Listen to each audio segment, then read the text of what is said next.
Hi friends, എല്ലാവർക്കും പൊടീസ് വേൾഡിലേക്ക് സ്വാഗതം. ഇന്ന് ഞാൻ വന്നിട്ടുള്ളൊരു നാടൻ 4 മണി പലഹാരത്തിൻ്റെ റെസിപ്പി ആയിട്ടാണ് കേട്ടോ. ഈ ഒരു സ്നാക്ക് നമുക്ക് കുറേ നാളത്തേക്ക് കേടുകൂടാതെ സൂക്ഷിക്കാനും കൂടി പറ്റും. മാത്രമല്ല വളരെ കുറഞ്ഞ ചേരുവയിലാണ് കേട്ടോ നമ്മൾ ഈ ഒരു സ്നാക്ക് തയ്യാറാക്കിയിട്ട് എടുക്കാൻ വേണ്ടിയിട്ട് പോകുന്നത്. അപ്പോൾ വീഡിയോ കണ്ടുകൊണ്ടിരിക്കുമ്പം ഇഷ്ടമാവുകയാണെന്നുണ്ടെങ്കിൽ മറക്കാതെ ഒന്ന് ലൈക്കും കൂടി ചെയ്തേക്കണേ. അപ്പോൾ നമുക്കിതെങ്ങനെ തയ്യാറാക്കുന്നതെന്ന് ഒന്ന് നോക്കിയിട്ട് വരാം. അപ്പം നമ്മുടെ സ്നാക്ക് തയ്യാറാക്കി എടുക്കുന്നതിനായിട്ട് നമുക്ക് മെയിനായിട്ട് വേണ്ടത് അരിപ്പൊടിയാണ് കേട്ടോ. ഞാനിവിടെ 1 കപ്പ് അളവിലാണ് അരിപ്പൊടി എടുത്തിട്ടുള്ളത്. വറുത്ത അരിപ്പൊടിയാണ് കേട്ടോ എടുത്തിട്ടുള്ളത്. പത്തിരി ഇടിയപ്പത്തിനൊക്കെ നമ്മൾ ഉപയോഗിക്കുന്ന നൈസായിട്ടുള്ള പൊടിയാണ് എടുത്തിട്ടുള്ളത്. ഇനി നമുക്കിത് തയ്യാറാക്കി തുടങ്ങാം. സ്നാക്ക് തയ്യാറാക്കി എടുക്കുന്നതിനായിട്ട് ആദ്യം തന്നെ നമുക്കൊരു കടായിലേക്ക് 1 കപ്പ് അളവിൽ വെള്ളം ഒഴിച്ചു കൊടുക്കാം. 1 കപ്പ് പൊടിക്ക് 1 കപ്പ് വെള്ളം എന്നുള്ള രീതിയിലാണ് കേട്ടോ എടുത്തിട്ടുള്ളത്. പൊടിക്ക് അനുസരിച്ചിട്ട് ഈ ഒരു വെള്ളത്തിൻ്റെ അളവിൽ വ്യത്യാസം വരാം. ഇനി നമുക്കിതിലേക്ക് ആവശ്യമായിട്ടുള്ള ഉപ്പ് കൂടി ചേർത്ത് കൊടുക്കാം കേട്ടോ. ഇതിൽ വെള്ളം ചേർക്കുമ്പോൾ ഒരുപാട് കൂടിയൊന്നും പോകരുത് കേട്ടോ. അങ്ങനെ കൂടിപ്പോയി കഴിഞ്ഞാൽ നമ്മൾ ഈ ഒരു സ്നാക്ക് ഓയിലിലിട്ട് ഫ്രൈ ചെയ്തിട്ട് എടുക്കുമ്പോൾ അത് പൊട്ടിത്തെറിക്കാനൊക്കെയുള്ള ചാൻസ് ഉണ്ട്, വെള്ളം കൂടിപ്പോയി കഴിഞ്ഞാൽ കേട്ടോ. ഇനി നമുക്കിതിലേക്ക് 1 ടീസ്പൂൺ അളവിൽ ഓയിൽ കൂടി ചേർത്ത് കൊടുക്കാം. ശേഷം നമുക്കിത് നന്നായിട്ടൊന്ന് മിക്സ് ആക്കിയിട്ട് എടുക്കാം കേട്ടോ. എന്നിട്ട് നമുക്കിത് നന്നായിട്ടൊന്ന് തിളപ്പിച്ചിട്ടും കൂടി എടുക്കാം. അപ്പോൾ ഇതാ വെള്ളമൊക്കെ തിളച്ച് വന്നിട്ടുണ്ട്. ഈ ഒരു സമയത്ത് ഫ്ലെയിം നന്നായിട്ട് നമുക്കൊന്ന് കുറച്ച് വെച്ച് കൊടുക്കാം. ശേഷം നമുക്കിതിലേക്ക് നമ്മൾ എടുത്ത് വെച്ചിട്ടുണ്ടായിരുന്ന അരിപ്പൊടി ചേർത്ത് കൊടുക്കാം കേട്ടോ. അരിപ്പൊടി ചേർത്തിട്ട് നന്നായിട്ട് മിക്സ് ആക്കിയിട്ട് എടുക്കാം. ആ ഒരു വെള്ള നനവ് എല്ലാ ഭാഗത്തും എത്തത്തക്ക രീതിയിൽ വേണം കേട്ടോ മിക്സ് ആക്കിയിട്ട് എടുക്കാൻ വേണ്ടിയിട്ട്. അപ്പോൾ അതൊന്ന് മിക്സാക്കി എടുത്തിട്ടുണ്ട്. ഈ ഒരു സമയത്ത് നമുക്ക് ഫ്ലെയിം അങ്ങ് ഓഫ് ചെയ്ത് കൊടുക്കാം കേട്ടോ. അതിൻ്റെ പരുവം എന്ന് പറയുന്നത് ഈ ഒരു രീതിക്കാണ് കേട്ടോ. നമ്മളിങ്ങനെ കുറച്ച് മാവെടുത്തിട്ട് ഇങ്ങനെ ഒന്ന് ഉരുളയാക്കി എടുക്കാൻ നോക്കുമ്പോൾ അത് ഉരുളയാക്കി എടുക്കാൻ പറ്റണം കേട്ടോ. ആ ഒരു പരുവം ആണ് നമ്മുടെ ആ ഒരു വെള്ളത്തിൻ്റെ അളവെന്ന് പറയുന്നത്. ഇനി നമുക്കിതൊന്ന് അടച്ചു വെക്കാം കേട്ടോ. ഒരു 2 മിനിറ്റ് നേരത്തേക്കൊന്ന് അടച്ചു വെക്കാം. ചെറുതായിട്ട് ചൂടൊന്ന് മാറാൻ വേണ്ടിയിട്ടാണ്. അപ്പോൾ നമ്മുടെ പൊടിയുടെ ചൂട് കുറച്ചൊന്ന് മാറി വന്നിട്ടുണ്ട് കേട്ടോ. ഒരുപാട് ചൂട് മാറാൻ വേണ്ടിയിട്ട് നിൽക്കരുത്. അങ്ങനെയാണെന്നുണ്ടെങ്കിൽ നമുക്കിത് കുഴച്ചെടുക്കാൻ ബുദ്ധിമുട്ടായിരിക്കും. അപ്പോൾ ആദ്യം ഞാൻ ഒരു വലിയ പാത്രത്തിലേക്ക് മാറ്റിയിട്ടുണ്ട്.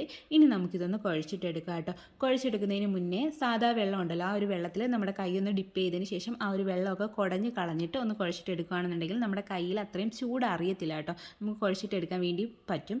ഇതിനകത്ത് ഇപ്പോൾ അത്യാവശ്യം ചൂടുണ്ട്, അപ്പോൾ കുഴച്ചെടുക്കാൻ കുറച്ച് ബുദ്ധിമുട്ടായിരിക്കും. അപ്പോൾ ഇങ്ങനെ ചെയ്തിട്ട് കുഴച്ചിട്ടെടുക്കുക. ആ ഒരു വെള്ളത്തോടു കൂടി കുഴച്ചിട്ടെടുക്കുക. അങ്ങനെയാണെന്നുണ്ടെങ്കിൽ നമ്മുടെ പൊടിയിൽ വെള്ളത്തിൻ്റെ അളവ് കൂടിപ്പോകും കേട്ടോ. അപ്പോൾ നമുക്കിതൊന്ന് കുഴച്ചെടുക്കാം. അപ്പോൾ ആദ്യം ഞാൻ ഒരുവിധം ഒന്ന് കുഴച്ചെടുത്തിട്ടുണ്ട്. ഇനി നമുക്കിതിലേക്ക് 1 ടീസ്പൂൺ അളവിൽ കരിഞ്ജീരകം കൂടി ചേർത്ത് കൊടുക്കാം.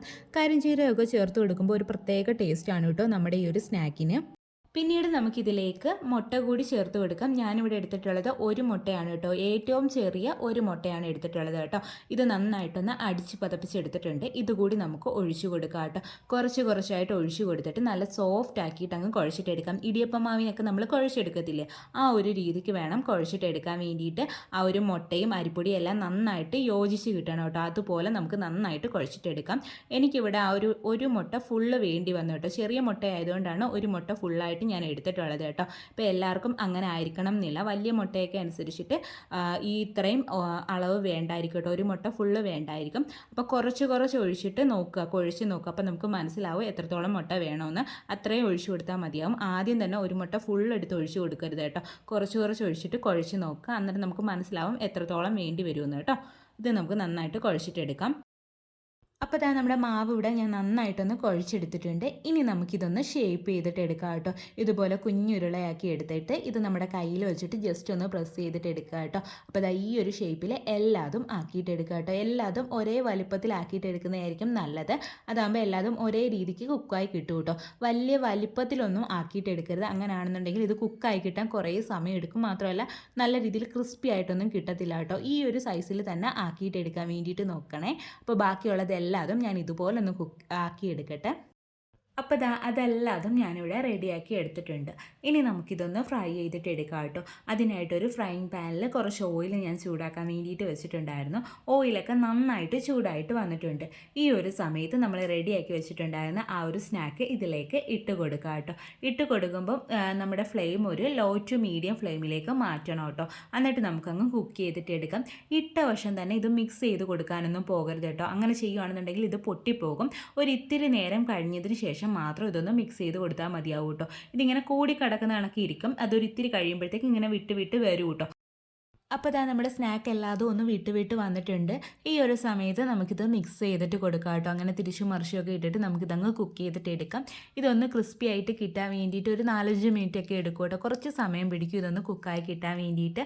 നല്ല രീതിയിൽ ക്രിസ്പി ആവുന്നിടം വരെ ഫ്രൈ ചെയ്തിട്ട് എടുക്കണം കേട്ടോ. നല്ലൊരു ഗോൾഡൻ കളർ ആവുന്നിടം വരെ നമുക്കിതങ്ങ് ഫ്രൈ ചെയ്തിട്ട് എടുക്കാം. ഇത് കോരി മാറ്റുന്നതിന് മുന്നേ ചെക്ക് ചെയ്ത് നോക്കണം കേട്ടോ, ഉള്ളു വെന്തിട്ടുണ്ടോ എന്ന്, അതായത് ഉള്ളൊക്കെ ക്രിസ്പി ആയിട്ടുണ്ടോ എന്ന്. അല്ലാന്നുണ്ടെങ്കിൽ നമ്മളിത് എടുക്കുമ്പോൾ ക്രിസ്പി ആയിട്ടിരിക്കും, കുറച്ച് കഴിയുമ്പോൾ സോഫ്റ്റ് ആയിട്ട് പോകും കേട്ടോ. അങ്ങനെയാണെന്നുണ്ടെങ്കിൽ ഇത് കുറേ നാൾ ഇരിക്കത്തില്ല കേട്ടോ, പെട്ടെന്ന് കേടായി പോകും. അപ്പോൾ നല്ല രീതിയിൽ ക്രിസ്പി ആവുന്നിടം വരെ വേണം നമ്മളിതൊന്ന് ഫ്രൈ ചെയ്തിട്ട് എടുക്കാൻ വേണ്ടിയിട്ട്. കുറച്ച് സമയം പിടിക്കും കേട്ടോ. അപ്പോൾ നമുക്കിത് നന്നായിട്ടൊന്ന് ഫ്രൈ ചെയ്തിട്ട് എടുക്കാം.